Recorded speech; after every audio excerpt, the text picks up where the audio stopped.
All right, welcome back to SouFLoTV again, everybody. It is your host with the most. Just go ahead and hit that subscribe button, please, and let's get right into this story. We've been following this story from it first broke years ago when a Jamaican who works at a resort in Jamaica ended up stealing a licensed firearm and then using that stolen gun to break into a hotel room and raped two tourists, females, that were visiting from Detroit, USA, and staying at this all-inclusive Hotel Rio Reggae. Now listen, that made us look damn bad. This video is going to be kind of lengthy. Pull up, roll up, cock your ears this way, and listen. Shout out to the Gleaner. The Gleaner says a former hotel worker who stole the licensed firearm of a male guest at the hotel in St. James and shortly after raped two female guests at gunpoint at the same property is now to serve 15 years in prison before he can be eligible for parole. He was just sentenced.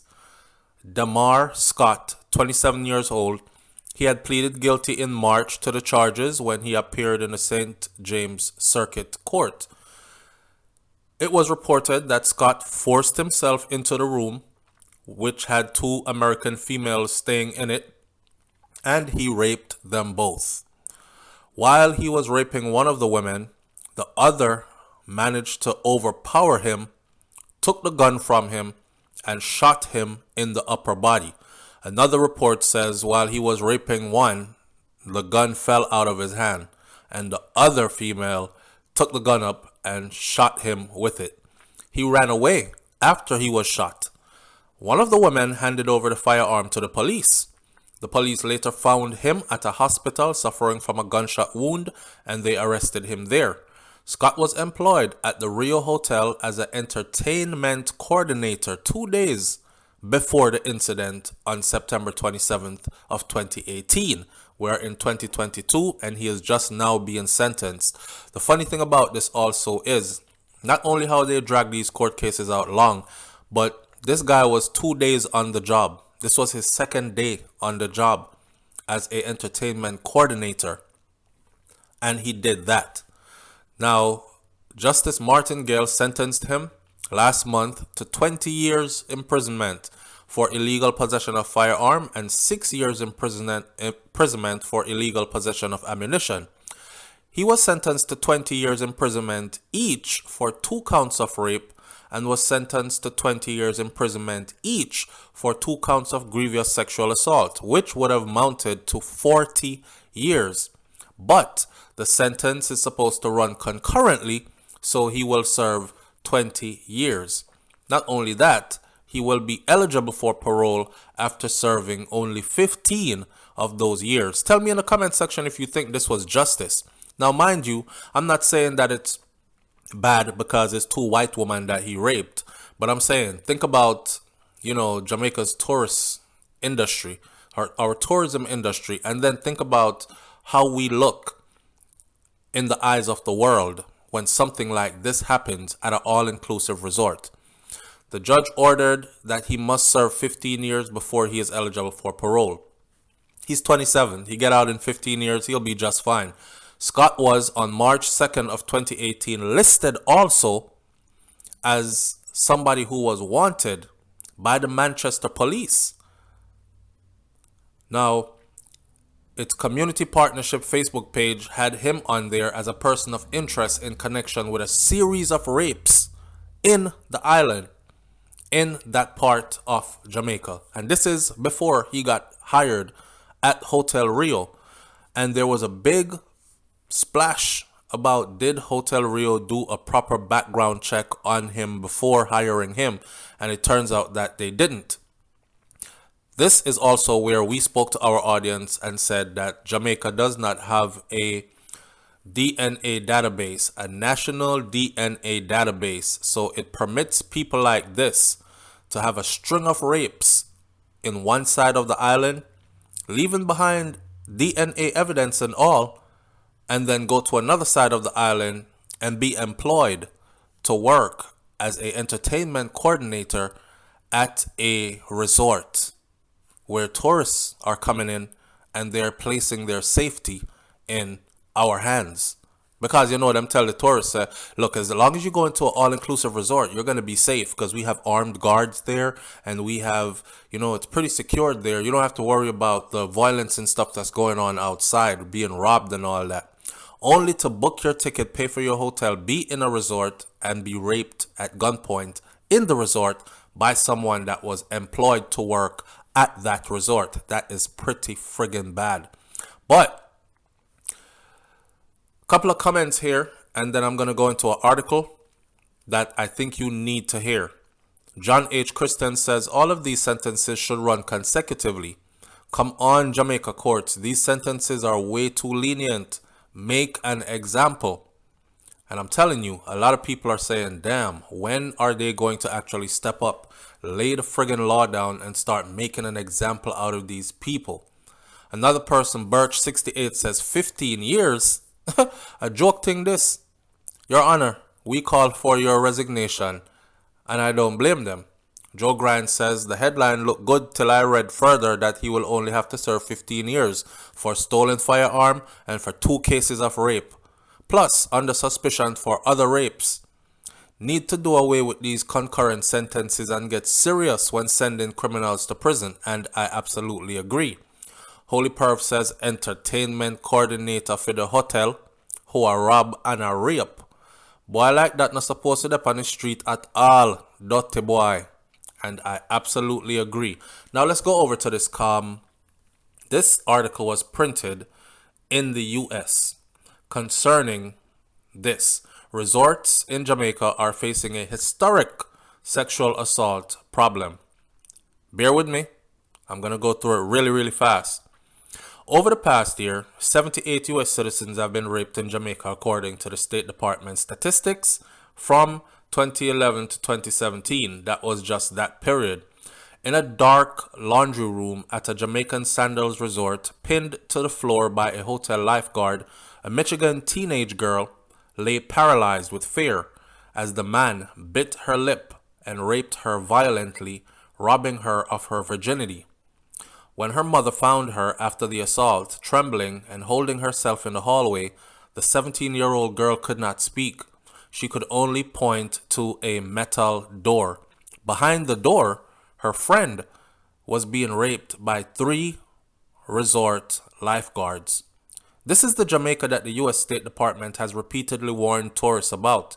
This is the island paradise that the government says has a pervasive sexual assault problem. The place where 2 Detroit women were raped, and an estimated 1 American is raped here each month. There's another article that follows that says Jamaica isn't the only tourist hotspot with a rape problem, but we're not going to get into that because we're speaking about Jamaica right now. Over the past 7 years, 78 U.S. citizens have been raped in Jamaica, according to State Department statistics.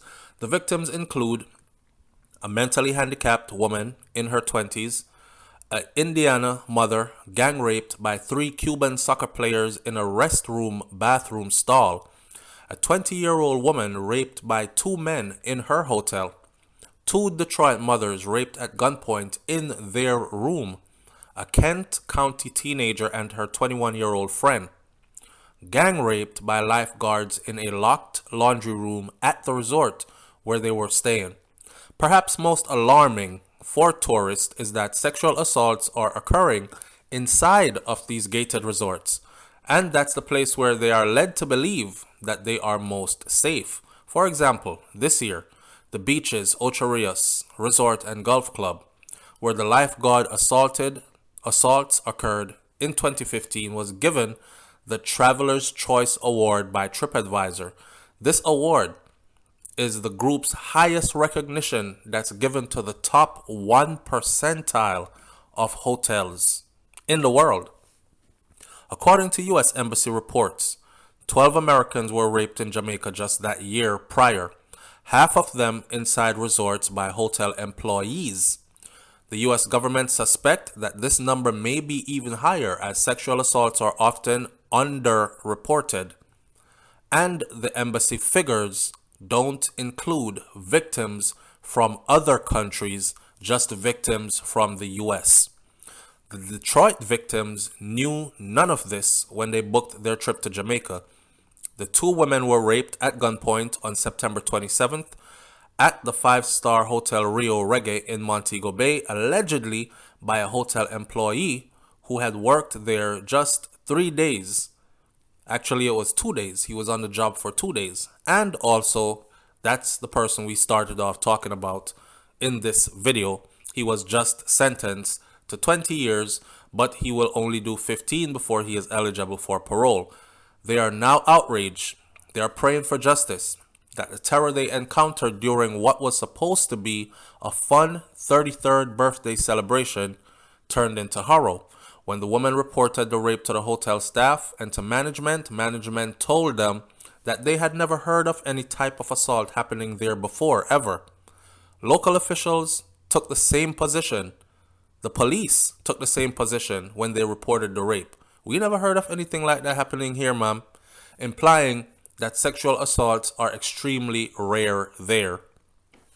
But according to multiple victims interviewed by the Free Press, lawyers, lawsuits, and hundreds of State Department and U.S. Embassy records, Jamaica has a sexual assault problem that is not confronting. It is not confronting.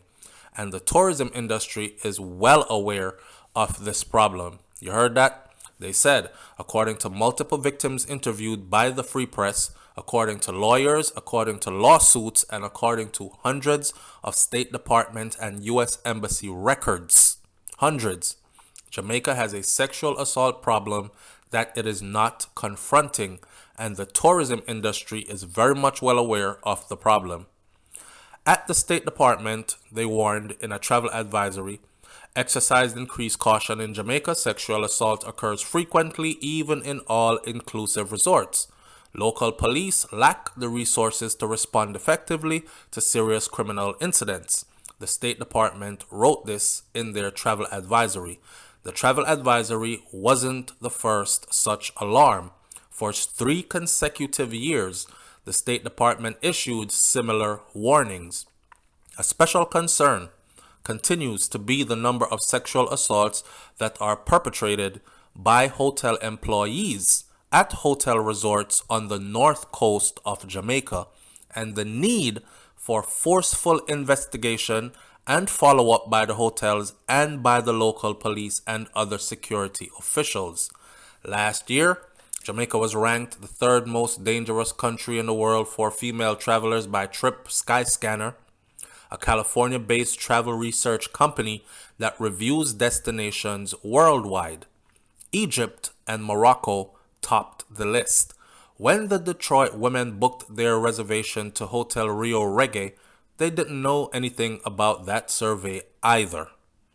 They looked forward to their island getaway and they enjoyed it until the last day of their vacation, when a gunman burst into their room, through their balcony, and demanded money. And the woman said that they had no cash, and they threw some credit cards on the bed and told him to take those, just spare our lives, because he had a gun. And he said, he cocked the gun and said, "You bitches know that this is a gun, right? Go turn off the lights, or I'm going to fucking kill you," one of the victims said. Mind you, he has pled guilty and admitted to all of this.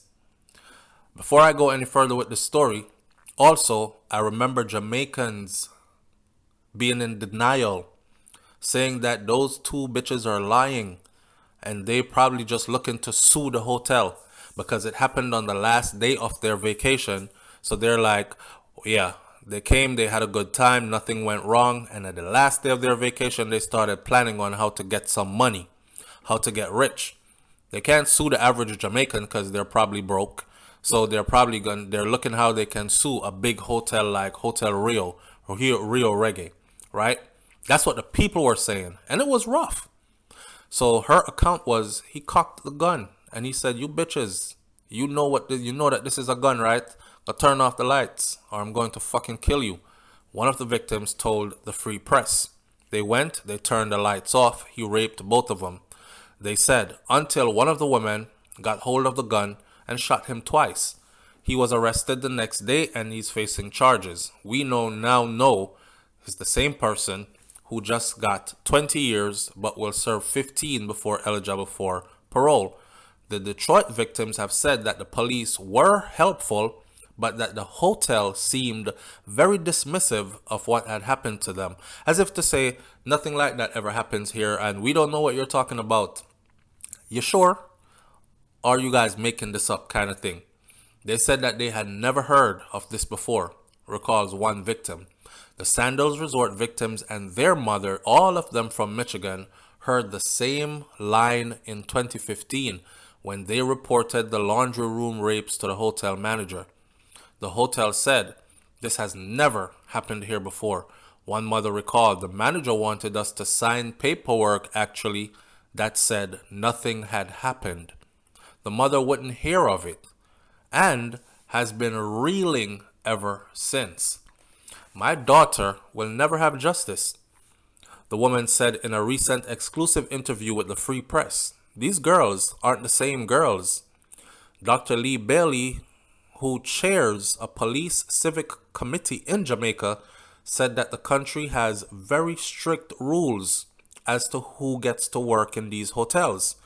When he learned about the rapes of the Detroit women in Montego Bay, he said, "I've never heard of this happening before." This is Dr. Lee Bailey, who chairs a police civic committee in Jamaica. He said, "I've never heard of this before." He also expressed concerns that the hotel company, which is an international chain that is based in Spain, did not properly vet the employee that was charged in this attack. The suspect, which was 24 years old at the time, he's 27 now at sentencing, Demar Scott, a dancer and entertainment coordinator who was wanted by police for other crimes before landing the job at the resort. 6 months before he was hired to work at the Hotel Rio Reggae, the Manchester police in central Jamaica actually posted a wanted ad for Scott on its community Facebook page, calling him a person of interest in connection with a string of rapes in that parish. 6 months before. The police offered $35,000 for tips on Scott's whereabouts. 6 months later, he got a job at the Montego Bay Resort and was hiding out in the resort, where police say he stole a gun from the guest room and he used the gun to hold these two women at gunpoint and raped them. Meanwhile, the management at the Rio and resorts is defending its hiring process. Their hiring process, saying that they properly vetted. Meanwhile, they're saying calling the Montego Bay rapes an unfortunate and isolated incident. The suspect today, as we know it, I just wanted to drag you guys through. The police record is also always requested prior to formalizing the paperwork, so on and so forth. So the hotel went on to speak about how they hire, their hiring process, and so on. Alright, so while I'm doing the voice recording for this story right here, a call came in, and I was trying to avoid the call, but I could not, so bear with me. So, on September 27th, there was a very unfortunate incident. This is what the Rio Hotel had to say about the incident. There was a very unfortunate incident which a man who was a trainee at the entertainment department of the hotel attacked two of our guests. Rio Resorts said in a statement to the Free Press, the aggressor, who had been in the training for only 3 days, managed to escape at first, but thanks to the work of the police with the full corroboration of the hotel management, he was arrested a few hours later and brought to justice. According to the victims, there was no collaboration with the hotel management. The hotel management was very dismissive. Anyhow, this is the statement they put out. The suspect has not been brought to justice as yet, and he has also been charged, and he was not arrested. He was not arrested a few hours after the attack, but rather the next day when hospital staff alerted the police that, whatever. I don't want to hear all that. That's like them reading the news. He was arrested the next day when hotels, people in the hospital, nurses, whatever, called the police and said there was a guy here suffering from gunshot wound, and they went and looked at him, and then the victims said, yep, that's him. We shot him and he ran away, and he went to the hospital to try to get help. I don't know why the management of Rio felt like they needed to reiterate or repeat that part, because it had nothing to do with them really. The part about that would concern them would be how they handled it when the victims came and told them that, hey, we booked our rooms here. We enjoyed our vacation here. Our last day before going home, one of your employees jumped over our balcony, ran into our rooms with a gun, forced us to turn the lights off, and raped both of us. We had to shoot him, wrestle his gun away from him, or he dropped it and whatever, and shot him. How would you have taken that as the hotel manager, and how should you have handled that? You should have been very alarmed. You should have been trying to show me what happened, show me where it took place, show me, let's see if our cameras are working. I'm surprised that they did not have security footage. You should have security footage pointing in a general area at everybody's balcony. That way, you might not be able to see inside, because you know people want their privacy. But at least you'll be able to see who is entering and leaving from a balcony space, right? But they didn't even have all that. Now, I say all that to say this. When I covered this story, I myself got cussed out because I had a lot of Jamaicans saying, look at you trying to make Jamaica look bad. I bet said the girl them give him the pum pum willingly. Some Jamaicans were saying a threesome the white girl them did want. Them love black man, you stay there. When them come Jamaica, I them thing that them go on with. And look upon you, jumping upon the story so flow. I try and make Jamaica look bad. Wait till all of this come out. I bet you say, some of them man probably catch them or find out about it. Them white man. And them I try and make it look like rape now or something like that. I mean, I got a whole bunch of people saying a whole bunch of nothing but BS when I covered this story. And see it here? He admitted that he did exactly what they accused him of doing, and he has been sentenced. This is sad. Sad as hell. I don't even want to read the rest of the rape stories, because there's stories here about how somebody else froze up and I was completely paralyzed with fear and all this other stuff that happened, and how they took advantage of many other girls. And I mean, there are reports out here about lots of rapes that took place inside of resorts by hotel employees on the island of Jamaica. What my question is to you is this. I know a few bad apples spoil the whole bunch, but when you have a whole bunch of bad apples, what do you call the bunch then? Right? This is scary stuff, because this could be your daughter, this could be your wife, this could be your fiance, this could be, I don't know. I haven't heard of any male rapes yet, because I was about to say this could even be your son. But this is scary stuff, especially for the fact that these all-inclusives, these resorts are marketed as the safest way to enjoy a visit to the island. And then this happens. This could be destruction to the industry, as in the tourism industry of Jamaica. And as we all know, Jamaica is largely dependent on their tourism industry. A great deal. A lot of Jamaicans are employed by the tourism industry, and it rakes in a lot of revenue to the island as well, right? A big chunk of its GDP. So let's keep an eye on this. And I would encourage you, if you've been there and if you've had any kind of this type of interaction, that you speak out, and that you also, if you can, share your story with us. All right? I don't know what else to say, man. I just simply think that the time that was given to this brother, 20 years, 15 to serve before eligible for parole, that was no time at all. That was no time at all. Not for what he did. I think his time should have run consecutively, not concurrently, which means having gotten 20 years on each count of the rape and possession of firearm and use of a firearm in the process of committing a crime, a rape, that should have been a 40-year sentence out flat.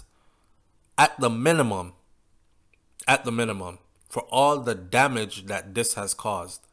But again, Jamaica's court system rears its head and shows the world that, we want crime to go away. I mean, we want things to be better, but we're just not that willing to prosecute criminals too hard.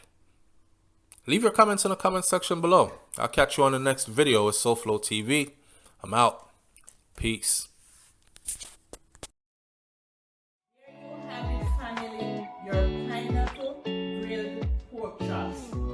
It's all nice and flaky, very flaky. When you make your crust, it have to be flaky like this. Alright, my SouFLoTV audience, listen. If you have not found out about this channel yet and subscribed to this channel and started following this channel called Eat Good TV, I suggest that you go do so now. I did not even know that sweet potatoes can make a punch. I did not know that bammies can make burgers. I have never had pineapple pork before. I'm not even that good of a pork eater. But after seeing this lady, Miss Margaret, over at Eat Good TV do the pineapple pork, I tell you, say, I wanted to try the pineapple pork. Listen, man, she is setting the bar high, all right? And if you're into Jamaican food, I know you might be able to cook it already, but I guarantee you, you're not cooking it like she's cooking it. She is adding a twist to it. So, Miss Margaret, big up yourself over at Eat Good TV and SouFLoTV audience. If you're seeing this, please go find Eat Good TV and click that link and tell her I sent you.